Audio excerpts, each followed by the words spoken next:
PodCastle, episode 893 for Tuesday the 27th of May 2025. Counting Fairies by Victoria L. Dixon, read by Elise Crowick and produced by Eric Valdes. Rated PG-13, with a content note for injury to an animal.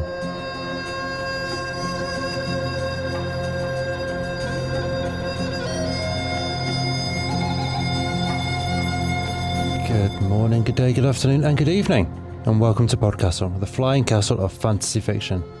I'm your host, Matt Dovey, and it is my pleasure to present for your enjoyment a PodCastle original, Counting Fairies by Victoria L. Dixon, narrated by Elise Crowick. Victoria Dixon is obsessed with writing, culture, books, faith and family, though not in that order. She lives in Kansas, which is not monochrome, regardless of what fraudulent wizards might suggest. She's had work published in Nature Futures, Murder Bugs Anthology and Dreamforge Anvil. Victoria has her own freelance editing service, Empress Editing, and can be followed at facebook.com/VictoriaLDixon or www.victorialeedixon.com, and that's Lee, L-E-A.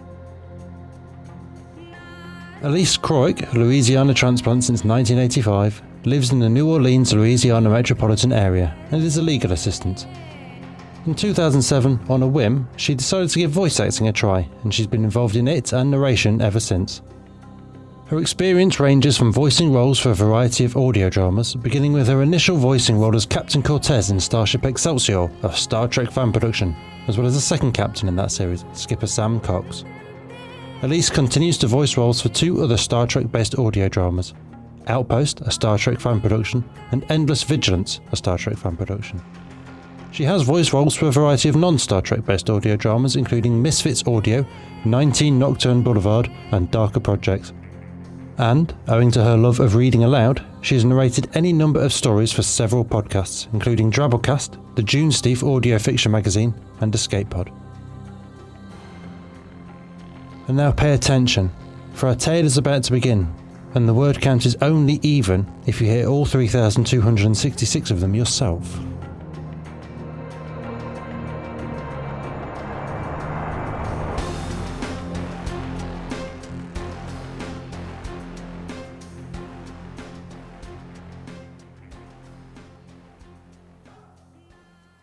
Counting Fairies, written by Victoria Dixon, read by Elise Crowick.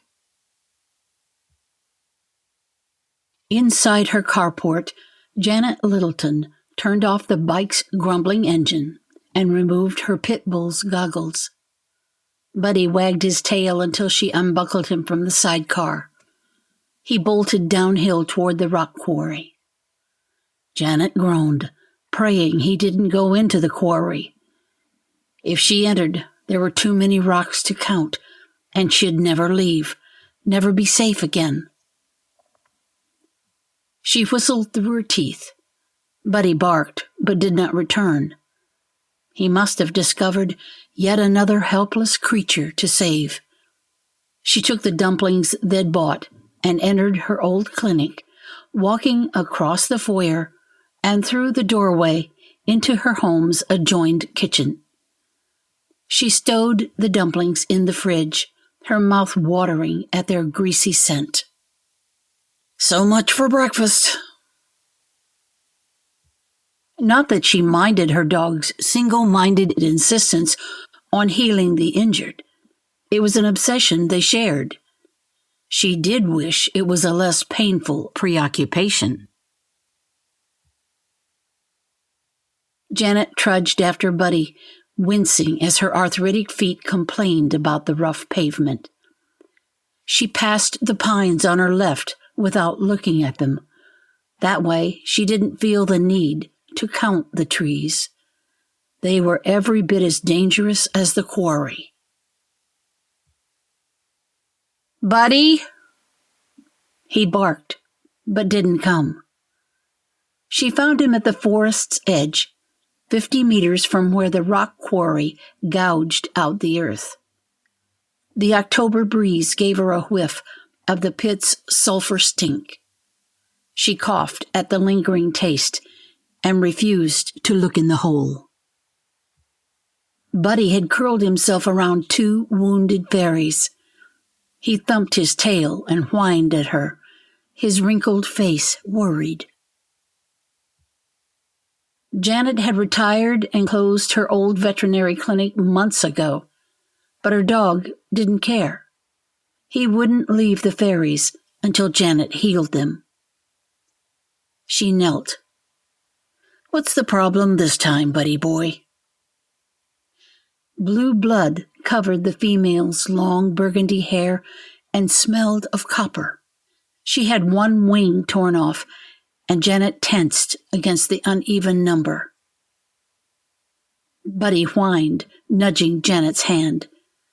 Though not a trained service dog, he always knew when she needed distraction. The female fairy stood up, her fists raised. She stood about as tall as a grapefruit and was equally intimidating. She spoke in a squeaky voice that Janet couldn't hear. Cursing, Janet repositioned the hearing aids in her ears. They squealed until she adjusted them. Getting old sucked. Janet put her hand over her heart. "I offer you healing and hospitality." Humans and fairies ignored one another, but Janet took healing seriously. It and Buddy were the only things that mattered. "Let me carry you back to my clinic, Tink." Blue droplets spattered the grass when the fairy shook her head. "You may call me Tulip. I will be fine. The bleeding has stopped. Please, carry my king." He had wavy black hair twinkling with hidden lights, a broken leg, and a haughty expression when he raised his palm. "No human shall touch our glorious self." "That's fine, your gloryship." Janet crossed her arms. "You can set that compound fracture yourself." He didn't have wings, but Janet wished he could fly away. Tulip at last convinced him to be carried. She declined the same privilege, but lay on Buddy's back and rode him inside the clinic. Janet took a deep breath and avoided looking at Tulip's wing. Instead, she placed the king on the cold exam table and clicked on the lights. She brushed her gray hair behind one ear and repeated the gesture on the other ear for the sake of symmetry. One king. Nothing she could do about one missing wing or one ruler, but together they were an even number. Problem solved. Kind of. "This will hurt. I can give you a sedative." He shook his head. Janet shrugged, disinfected the wounds with iodine, and pulled the bone segments into place. The king paled, but refused to look where the bones had jutted through the skin. Janet used two long-handled cotton swabs to splint the broken leg. The king rose with the help of a third cotton swab he used like a crutch. Janet offered him another, but he waved it away. "You going to tell me who did this?" Janet asked. "Was it someone in the village?" The king looked scornful at the idea. "This was a Fomorian, our mortal enemy. We have fought them for centuries in their caves and mountains. We chased them out of Fairy, and now only one remains. He has killed many of us and laid hands upon ourself. The fairy courts shall arrive by tonight, and we shall hunt it and kill it." "Wait, what?" Janet backed away. "Nuh-uh. No courts here. No crowds. No genocide. I'm done. You and your haters can meet in the forest." She opened the examination room door, looking forward to brunch. No one moved.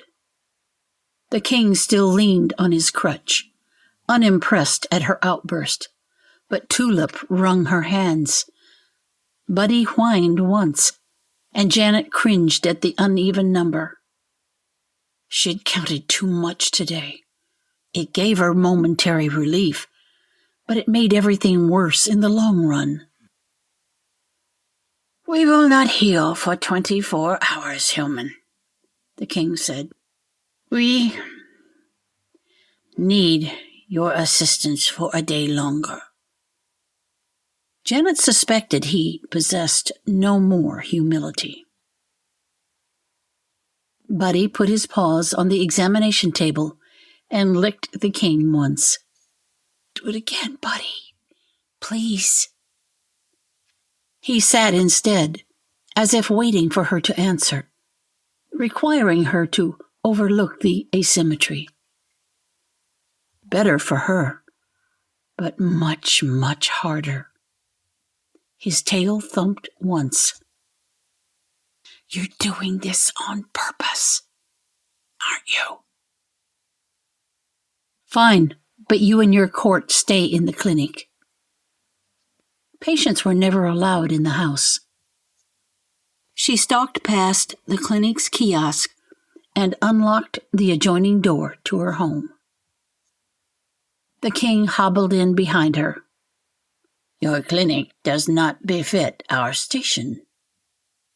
Thanks to 2 ficus trees, 6 books, and 2 overstuffed chairs, the living room's warmth welcomed. The king laughed. "This will have to suffice. Make a lounge and a bower," he said to Tulip. The fairy gave a wobbly bow and struggled to pull a pillow from a chair. Janet helped her, but Tulip waved off the offer of a second pillow. Instead, she plucked 3 ficus branches. The uneven numbers threw off Janet more every minute. Her brain wanted to explode. Buddy found her amid the chaos, just like he had found her years ago. Chain scars around his neck and bite marks across his body showed his history. As a vet, she had healed him, but he treated her every day.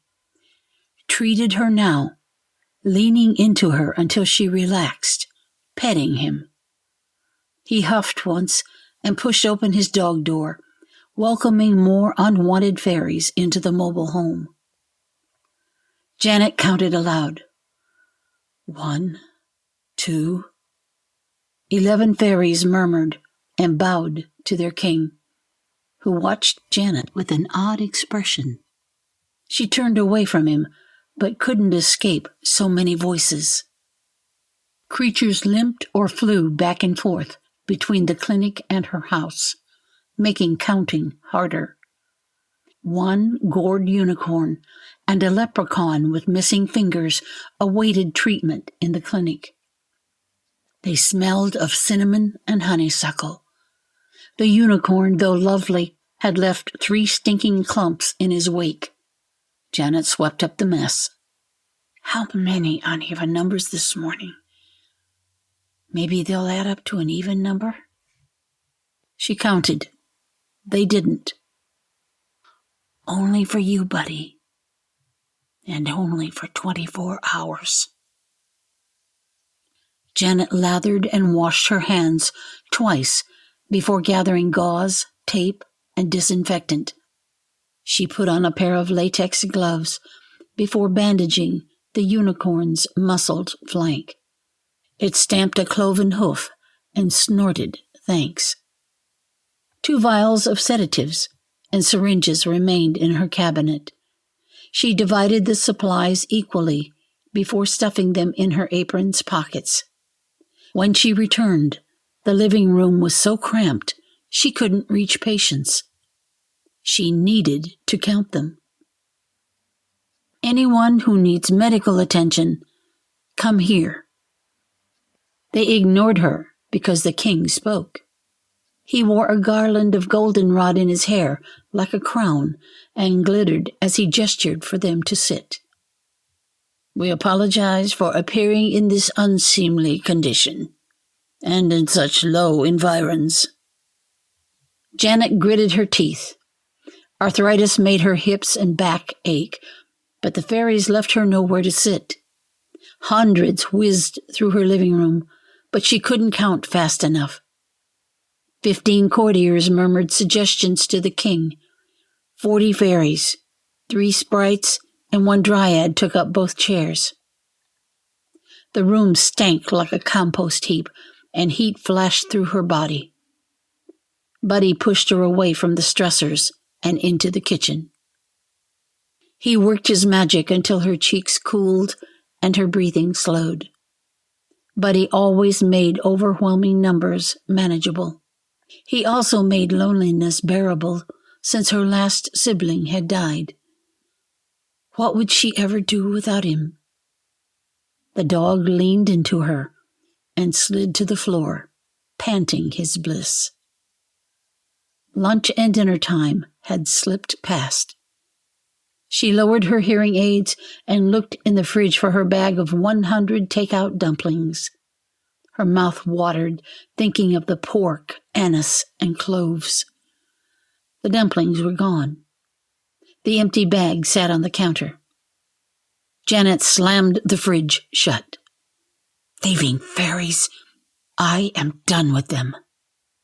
Promises forgotten in the face of hunger, she plowed through the crowd toward the king's bower. Facing the front door, Buddy rose from the ground as if pulled by a string. A growl rumbled in his throat, and the room quieted. The hairs on his back stood, and his ears flattened. He stared at the door and snarled. Janet stopped, tirade forgotten. Buddy? He never did this. The dog welcomed everyone. A smell like 10 murdered skunks wafted through the room. Janet gagged. Thank God she hadn't eaten. Buddy bared his teeth. Outside, running footsteps sounded like thunder. It's the Fomorian, the king said. He no longer looked regal. Terror and defiance flickered in his eyes. He's followed our scent. Outside, the Fomorian roared, and the house rattled. With a scream of protesting wood, the front door shook. Everyone, outside! Janet shouted. They pushed her against the wall as they stampeded through the clinic. She pulled a sedative vial from her pocket and filled the syringe with shaking hands. The Fomorian shattered the front door. Janet gaped as a thick torso and head squeezed through the frame. When he straightened, the Fomorian touched the 10-foot ceiling. Fairy lover, he snarled. She ran. It would be easier to dose him inside, but he'd smash her before she got close enough. Outside, the fairies raised their hands, chanting. Their magic glowed with golden dust. The hillside glittered. Fairies zipped around the ogre, shouting cantrips that made mushrooms grow up his arms.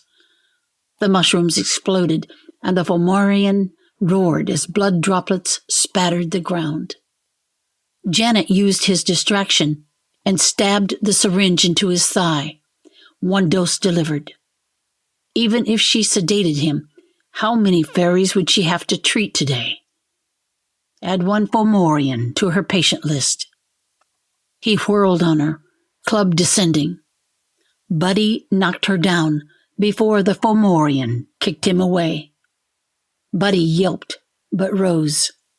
Buddy, no! The ogre crushed a fairy, and Buddy bit the ogre's ankles. The wounds looked like bug bites on the massive creature. The ogre swung, but Buddy darted away. She filled the next syringe and stabbed at his other thigh. The needle broke.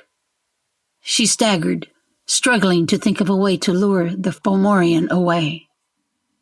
He's so alone, like me. I bet he misses his friends and family and home. We fought them in their caves and mountains. The king's words gave Janet an idea. "I want him to chase me," she shouted to the king. "If he does, return to Fairy and stop killing your enemies." Janet sprinted toward the Fomorian. "Hey!" Janet bellowed. The club fell, sending divots flying as Janet avoided it. She ran a few steps away. "Over here!" The ogre's club cracked the ground as he missed her again and again. Each time Janet ran farther, gasping for air now. Her feet and hips burned. What if I'm wrong? What if he's just a murderous creature? He'll kill me, Buddy, and the fairies, and then go after everyone in the village. The ogre raised his club, and Buddy darted to her defense. The ogre swatted the dog into a tree. He lay still. "Buddy!" Janet shrieked. The smell and taste of copper lingered. Buddy's blood. "Take care of Buddy!" she shouted to Tulip, who saluted. Janet ran. She hated the Fomorian, hated the fairies who had brought him. Most of all, Janet hated herself for abandoning the one creature she loved. "I'm not abandoning him. I'm placing myself between him and danger." Every time the Fomorian lost sight of her in the dark, she shouted until he chased her. Is it just me? Or is he getting slower? Maybe it's the sedative. Panting and aware of every aching joint, she stopped at the edge of the quarry. The moon gave little light, but lots of shadows. The boulders below looked like other ogres. Can't be. They're all dead and he's alone. She limped downhill, refusing to blink for fear of falling. Her eyes burned. Ignoring her scrapes, she made it to the bottom and called one last time. To her back was the vast black hole that opened into the limestone hill. Meant to be developed as future storage, Janet could think of a better use. "Come on, Stinky." He stepped into the quarry. Dust clouds and a sulphurous stench rose in his wake. Janet waited until he chuffed toward her like a locomotive. "Why, you helped fairies." His speech slurred, and Janet wasn't sure if he'd understand, but she wanted to try. "I heal people, fairies and Fomorians. You're tired, aren't you? Tired of fighting, tired of being alone and homeless." She patted the entry behind her. "Welcome home." The Fomorian stopped, limestone dust rising around him. A long minute passed before he stepped forward. "Home?" The club dropped to the ground, and he entered the cave. His voice echoed as he whispered, "Home. I'm home. I'll visit you tomorrow, okay? I'll heal you and be your friend." The word echoed inside the cave, and the ogre rumbled a response. Janet took a deep breath and finally took in the quarry before her. It was a mistake. There were 3 huge boulders in front of her. She needed a 4th. But it was a quarry. There'd be a 5th, a 6th. She trembled, facing her own trap. She reached for silken ears and comforting strength, but he wasn't there. "He's hurt. What am I doing here? He needs me." How many times today had he forced her to confront uneven numbers? She'd lost count, but that proved she didn't have to obey the compulsions. Buddy always saved her. She'd contact the quarry owners and the police and warned them an ogre had moved into the quarry. The villagers were used to tiny magical creatures. Would they believe there was an ogre? Would they hurt him? Not on my watch. I'll protect you, Stinky. She left the uneven quarry and ignored the nagging sense of incompletion. When she reached the top of the hill, the shattered remains of her home came into view. Her business remained, though the sign pronouncing it the Littleton Veterinary Clinic hung askew. Janet longed to see Buddy limping toward her. The clinic's door stood open, and light poured out. Buddy! Inside, red droplets trailed into the exam room where she had treated Tulip. The exam room was familiar with its posters and cotton balls. Buddy lay on the table, unmoving. Janet was grateful the king had stayed. The goldenrod in his hair was gone, and he didn't look glamorous or arrogant as he petted Buddy. We used our magic to carry the fallen warrior inside, but we can do no more here. Your dog is dying, human woman. For once, he didn't sound lofty, but sad. The coppery stench was unbearable. Janet probed through Buddy's fur, stiff with blood. She could fix the problems. Surgery, physical therapy. Her dog's spine was shattered. Janet stared. Not my Buddy. We can save your dog, the king said, in fairy. We will honor you both. If you come, your pains and, excuse me, but your compulsions will vanish. However, I cannot risk the Fomorian following us. I must close the door. She and Buddy could heal. No more pain or anxiety. No more isolation to avoid counting everything and everyone. No more loneliness.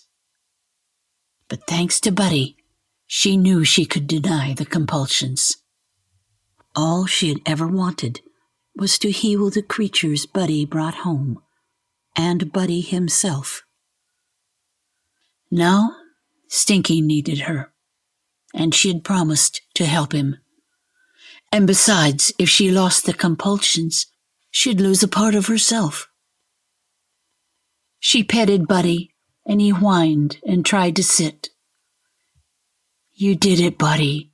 You saved me. Janet put her face close to his. I'm strong enough to save you. Janet's voice broke. Buddy's whine brought Janet to her senses. She nodded to the Fairy King. Please. Beside the exam table, a door opened to a land of hyacinth and willow. Honeysuckle sweetness filled the room. The king waved his hands over Buddy. A golden weave of light surrounded the pit bull and lifted him off the exam table. Buddy passed the threshold into Fairy, and he struggled until he sat up, magically healed. Stay, Buddy. Because she needed to know how much the fairies would love him, she counted their flitting forms. 186 fairies crowded around Buddy, caressing the ecstatic dog. His tail thumped once, twice. Can he ever return? She asked the king, fearing the answer, but hoping. His wounds looked old. He could sit up and move. Surely he'd live if he returned now. Would you want him to? She bit her lip. The honest answer was yes. She needed her buddy. Was it right to ask him to return to a painful world? Janet shook her head. No, he's earned his retirement. Can I come? Later? After I've helped your mortal enemy? The king looked at her, and she had the oddest feeling he knew her intentions. At last he held out his hand, and a silver whistle lay in it. It looked like an ornate dog whistle. Finish your labors here, and call us. We will come. You were right before, he said, as he accepted her help off the exam table. About what?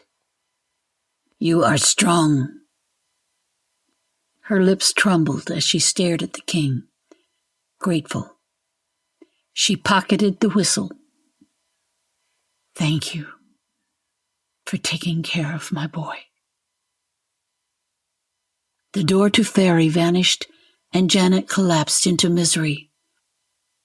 An hour passed. She stayed that way as daylight grew brighter. Buddy's favorite time of day. Janet's too.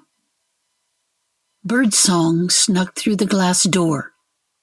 Sunlight lit the dew beads on the grass as Janet left the clinic. She passed the battlefield's torn earth. A breeze whistled, and Janet brushed her gray hair behind an ear and denied the demands of symmetry. Shattered trees lay in pieces. She refused to count them. Buddy wants me to save others, even the ogre. Only for you, Buddy. I will stand between Stinky and every villager if I have to, one by one.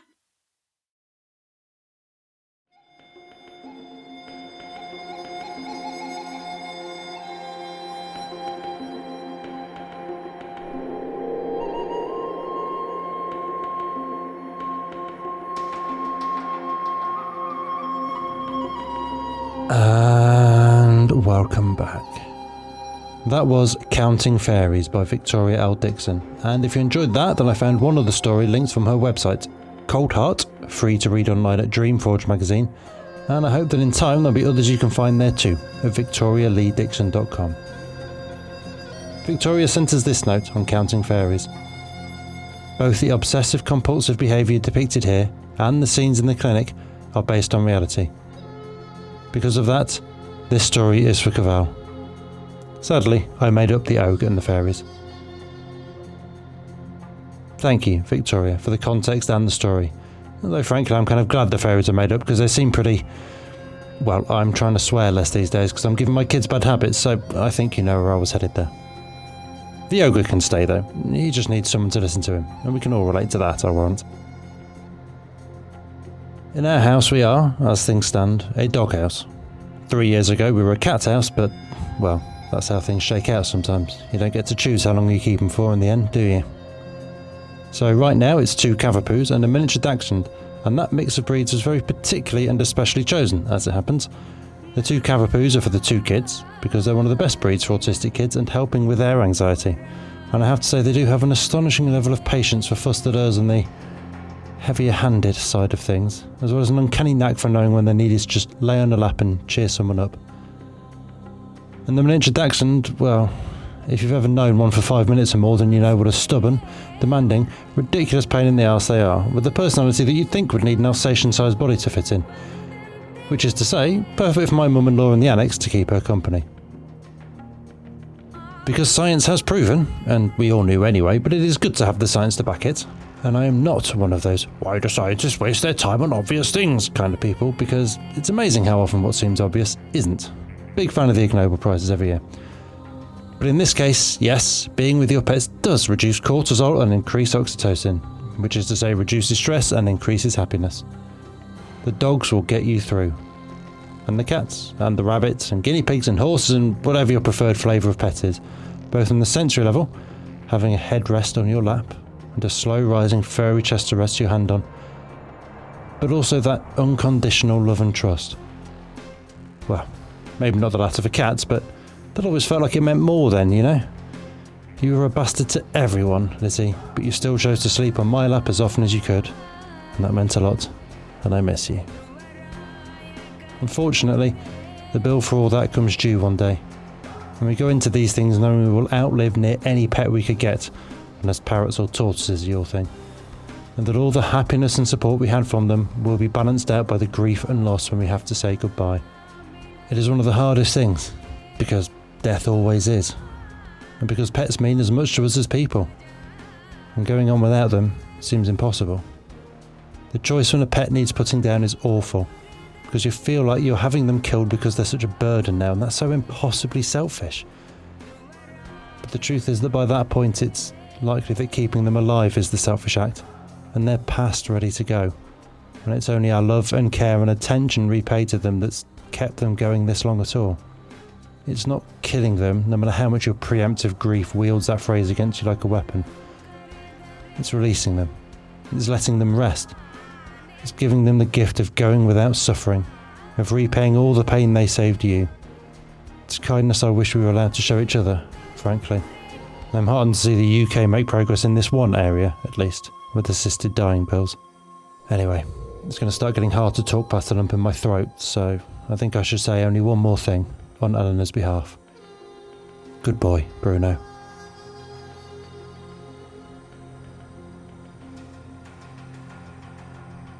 That was our show for this week.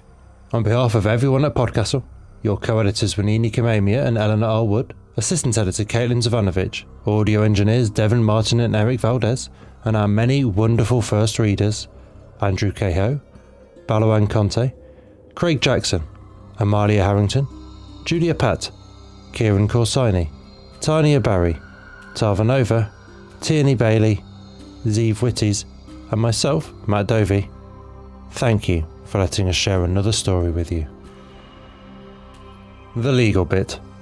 PodCastle is part of the Escape Artists Foundation, a 501c3 non-profit, and this episode is distributed under the Creative Commons Attribution Non-Commercial No Derivatives 4.0 International License.